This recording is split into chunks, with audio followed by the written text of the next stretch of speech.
Hello! En salle, je vois toujours le même exercice pour les mollets. Celui où on est debout sur un step. Vous savez qu'il n'y a pas que celui-là, hein? Et encore pire, vous ne faites pas tout le mollet. Allez, je vous explique et je vous montre. Tout d'abord, voyons à quoi il ressemble. Vous avez les jumeaux, nouvellement appelés les gastrocnémiens. Médial pour l'intérieur et latéral pour l'extérieur. Mais il y a aussi le soléaire. C'est le muscle caché derrière les gastrocs. D'ailleurs, c'est pour ça que l'autre nom du mollet s'appelle le triceps sural.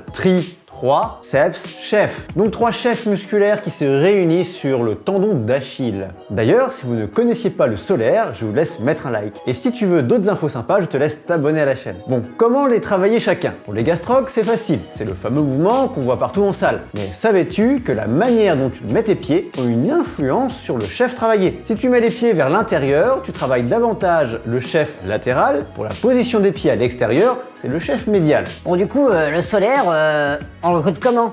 Gna gna gna, vous connaissez pas, hein, et ça met des plombs pour nous dire comment on le bosse, quoi. Oui, watch time oblige, quoi.